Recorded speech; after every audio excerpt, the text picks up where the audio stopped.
Catherine POV. Yung Arcos at yung Ellen na raw? Di ba kakabreak lang nung Arcos sa first girlfriend niya dati? Oo, malandi raw kasi yung ex-girlfriend niya. Nakipaghalikan doon sa kapatid niya, yung team captain na basketball team, yung kapatid niya. Sari-sari ang aking narinig na makatuntong ako sa department namin. Saan nila nakuhang ideyang yun? Halik, kami nila Kuya Raven? Grabe magdagdag ng kwento. Hindi ko pinansin ang mga tingin na binigay nila sa akin. Wala silang alam, wala. Kaibigan niya kasi yung dancer sa club. Baka siguro nahawa na roon sa kalandian. Yung Gisy Torres ba yung tinutukoy mo? Flavor of the month kasi ang isang yon. Baka may AIDS na babaeng yon. Bakit pati si Gisy nadamay?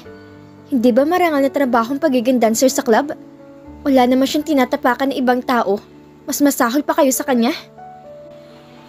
Pagsak balikat na paupo ako sa silya. Buti na lang sa mga classmate ko, di nila pinag-uusapan ng tungkol sa akin. Hindi sila nakikisawsaw. Hawak ko ang aking kwintas kung saan ko sinabit ang singsing na binigay sa akin ni Arcos. Tama lang naman tong ginawa ko, para naman sa kanya to.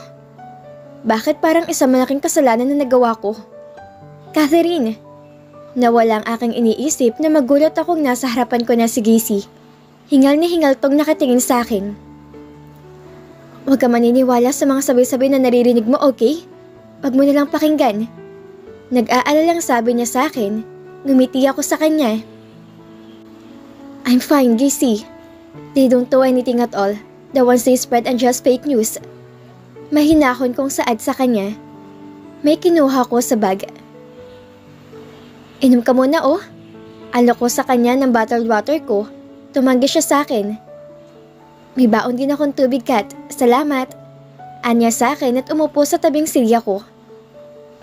Ang pinagtataka ko lang, Catherine, saan nila nakuhang halikan yun ni Raven? Lagi mo akong kasama rito sa campus. Last na lapit niya sa isa't isa ay yung nanood kayo ng practice nila. Saad niya sa akin na matapos siyang makainom. Grabe naman yung nagpakalat nun. Parang gusto ko talagang siraan, ha? Tugtong pa niyang sabi sa akin. Napaisip din ako roon. Sino nagpakalat ng ganoong fake information? Oo nga pala, Kat. Napalingon ako kay Gisy. Nakita ko si Tinay kanina. Tinawag ko siya pero di niya ako nilingon. Panigurado namang narinig niya ako. Tinuro kasi ako nung kasama niya. Napaiwas ako ng tingin kay Gisy. Galit siya sa akin dahil sa paghihiwalay namin ni Arcos, Gisy. Nag-usap kami nung isang araw. Disappointed siya sa akin. Mababang tonong sabi ko sa kanya. Nagpaliwanag ka ba sa kanya? Rinig kong pagtatanong niya sa akin. Nilingon ko ulit siya. Pero di siya naniwala.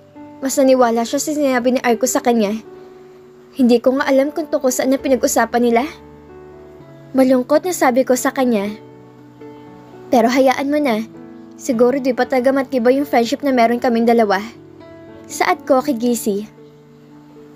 Naalala ko na naman ang usapan namin after ng usapan namin na yon. Naka-unfriend na ako sa kanya sa lahat ng social media niya.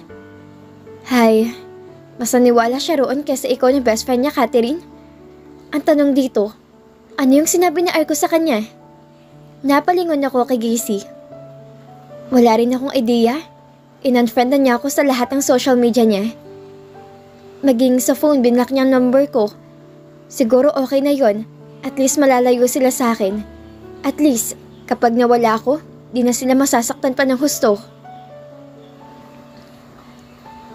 Lumipas ang araw, halos buong campus yata alam na ang tungkol sa hiwalayan namin. Dahil yun sa newspaper na meron sa campus, ang literary club. Halos di na ako makalakad sa ground ng campus dahil sa mga tingin na pinupukol nila sa akin. Naiilang ako sa mga tingin nila.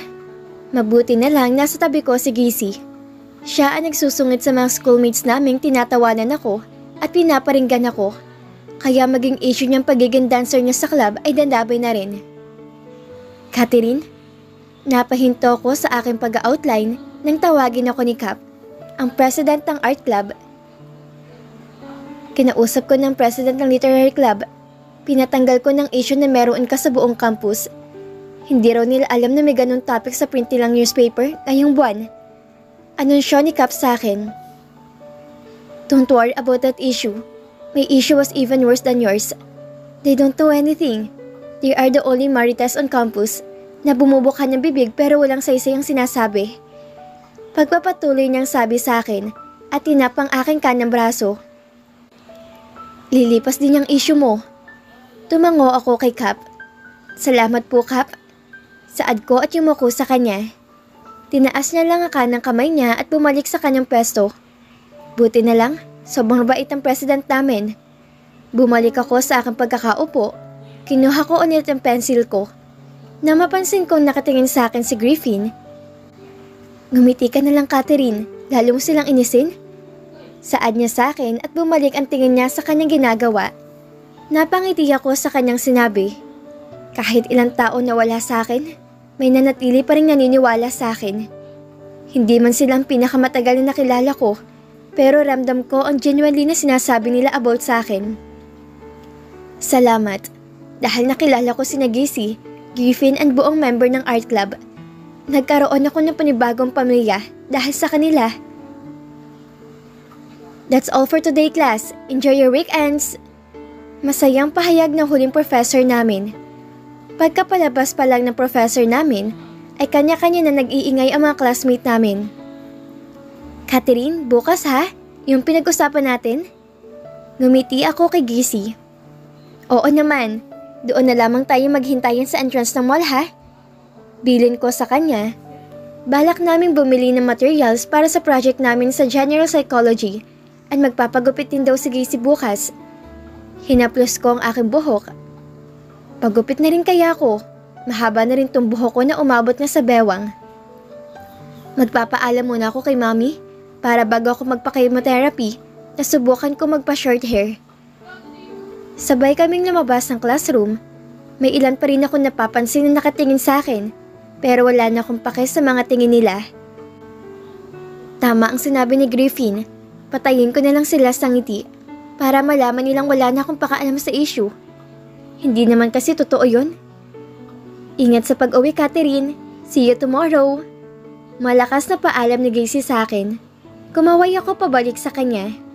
See you tomorrow. Saad kong pabalik at naghintay na paparating na jeep.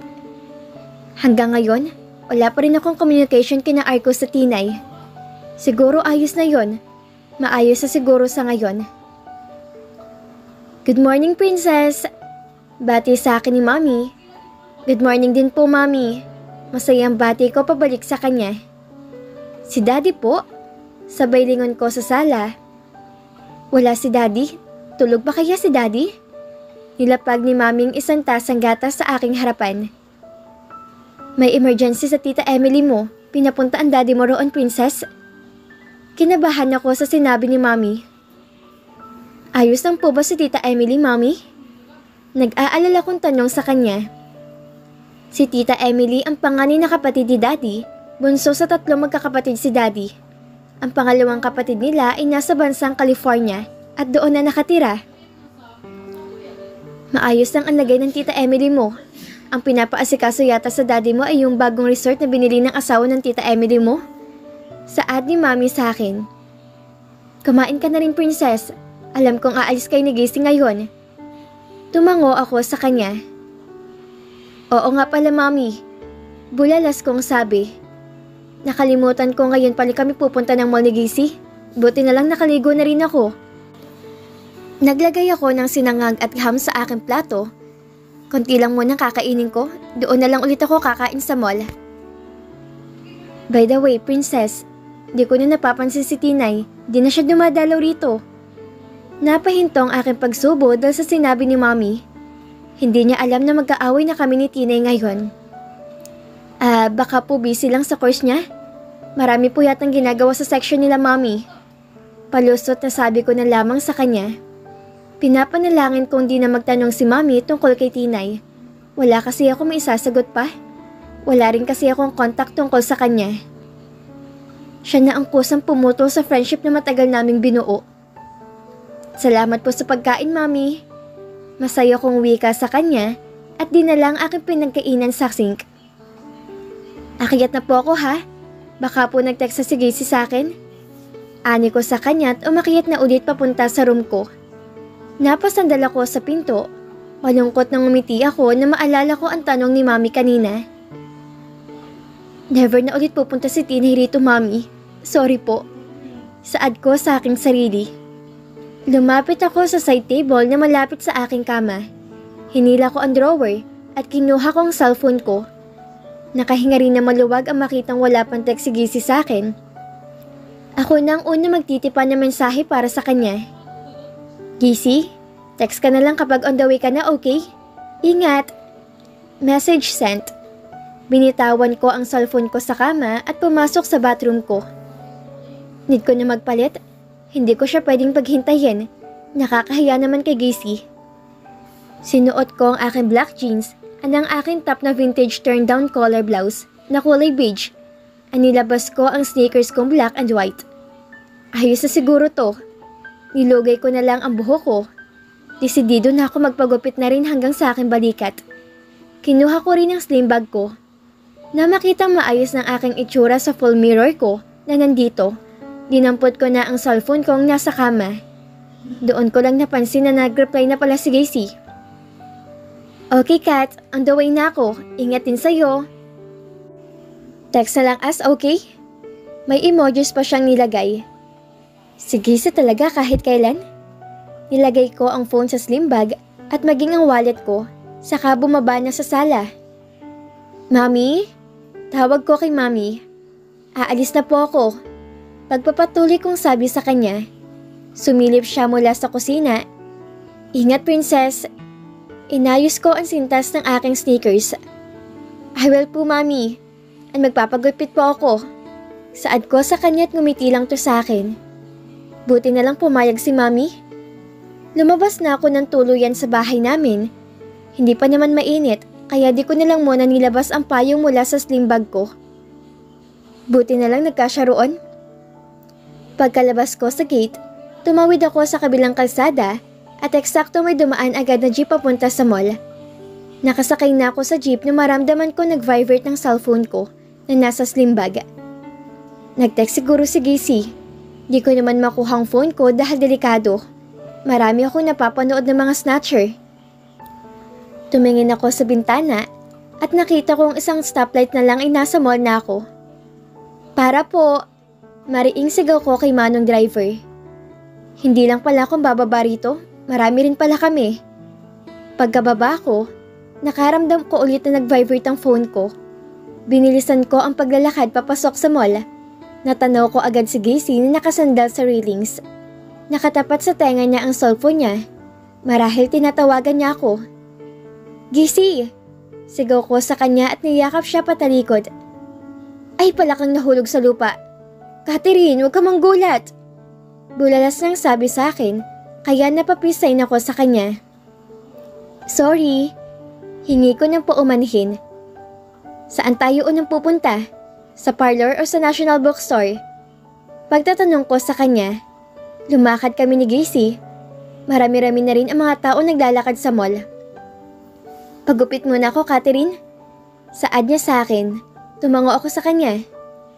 Sige, magpapagupit din kasi ako. For a change ba?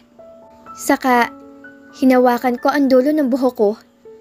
Nagkaroon na ng split ends yung dulo ng buhok ko, kaya need na rin pagupitan. Pagpapatuloy kong sabi sa kanya, naramdaman kong hinawakan din ni Gacy ang buhok ko. Need mo magpa-hot oil, Catherine, para bumalik tong buhok mo. Anya sa akin, kaya tumango ako sa kanya.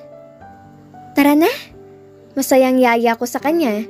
Sumakay kami ng escalator papuntang third floor ng mall. Nandoon kasing iba't ibang parlor shop dito. Pumasok kami sa isang parlor shop. May 30% kasing discount sila ngayon, kaya roon lang kami nagpasyang magpagupit. Sinabi ko sa hairstylist ang gusto kong gupit. Sinabi kong hanggang balikat lang at may konting bangs para new look talaga. Gusto ko rin kasing ipakita sa iba na okay na ako, na huwag na sila mag-alala pa sa akin. Matapang kaya ako. Sinunod ng hairstylist ang aking gusto na umabot siguro ng 2 hours bago ako natapos. Isama mo pang pagpapahot oil namin ni Gacy. Bagay sa iyong gupit mo, Catherine. Pagpuring sabi ni Gacy sa akin at hinaplos niya ang aking buhok. Lumambot ang buhok mo di tulad kanina. Dugtong na sabi niya sa akin. Hinawakan ko rin ang aking buhok. Malambot na nga to. Naging magaan din ang pakiramdam ko na magpagupit ako. Ang aliwalas na ng mukha mo, Catherine. Masayang sa Ate Gacy sa akin. Tara sa National Bookstore na tayo pumunta. Tignan natin gawin ang project. Sumang-ayon ako sa kanya at bumaba sa second floor kung nasaan ang National Bookstore. Pumasok kami sa loob ng National Bookstore at naghiwalay kaming dalawa. Tumungo ako sa mga shelves ng bond paper. Kumuha ko ng short and long bond paper. Dinampot ko rin ang mga colored paper. Hawak-hawak ko to sa aking kanang kamay nang mapatingin ako sa salamin ng National Bookstore. Tanaw ko mula sa loob ng dalawang tao na nagtatawanan at napaatras ako nang makita ang magkaugnay nilang mga kamay.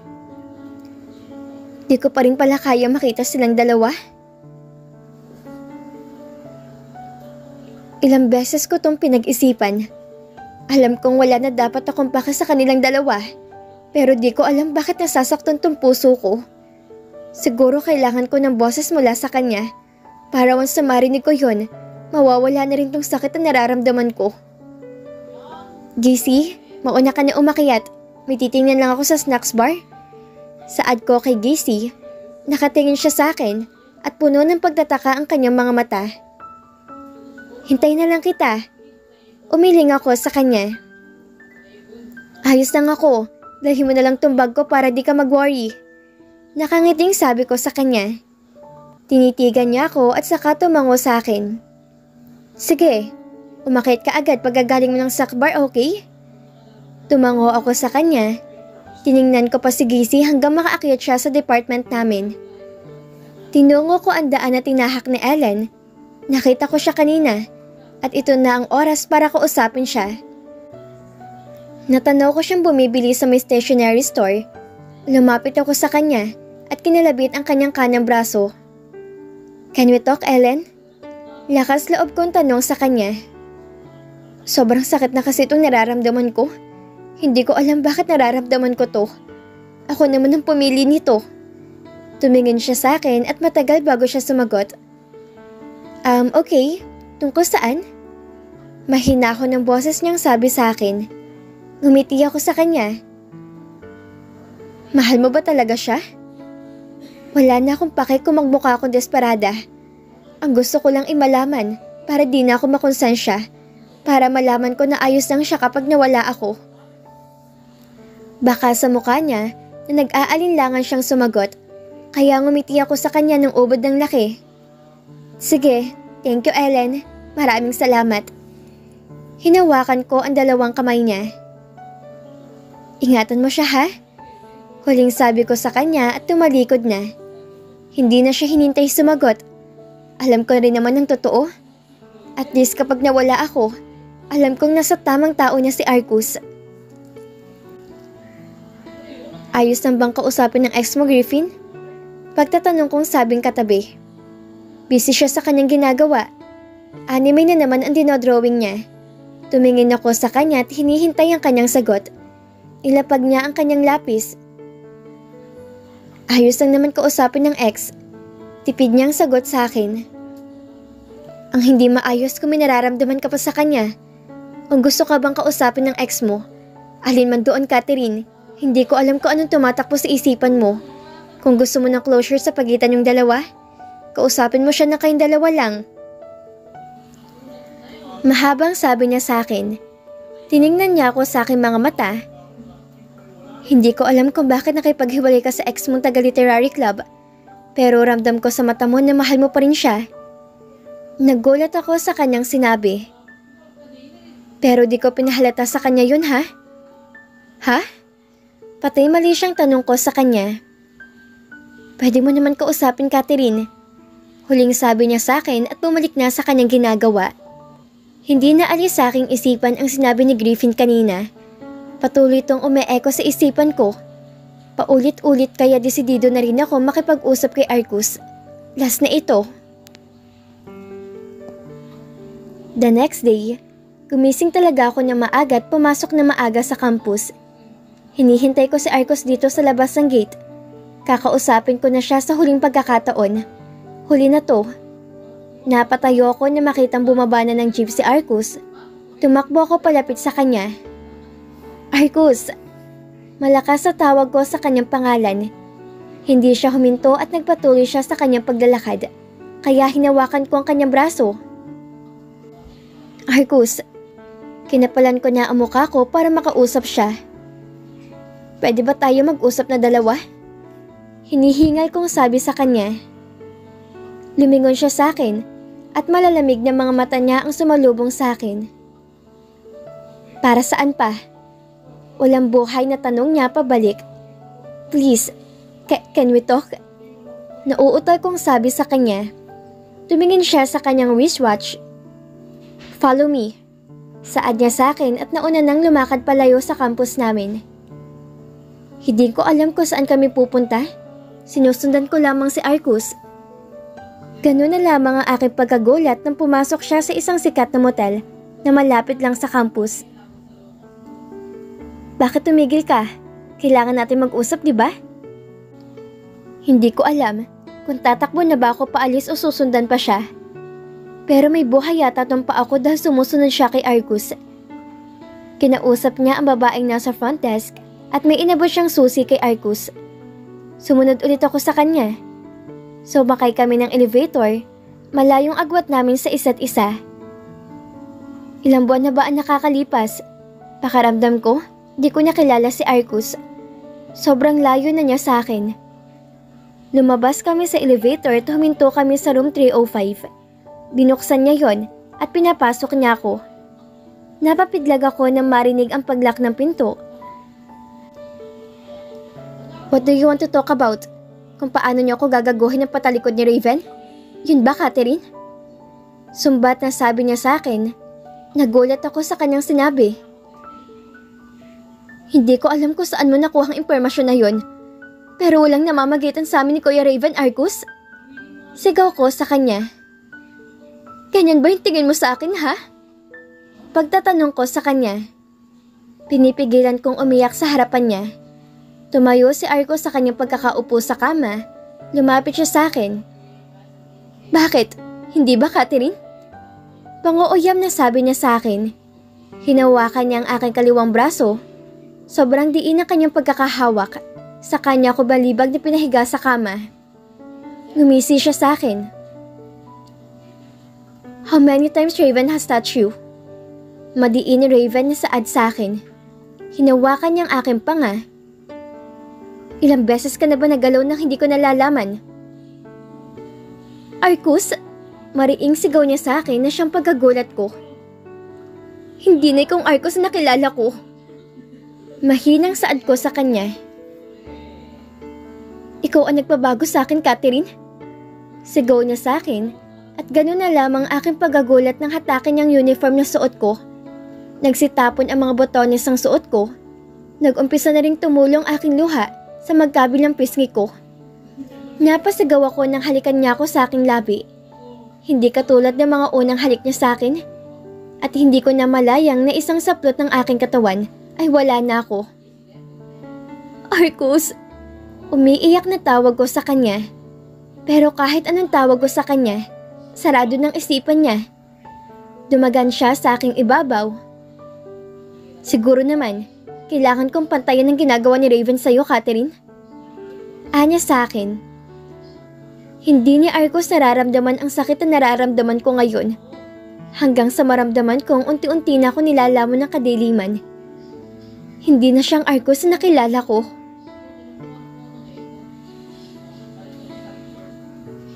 At dito na po nagtatapos ang 14 na kabanata ng ating kwento.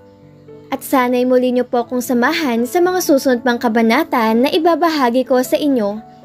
Maraming salamat po at ingat po tayong lahat.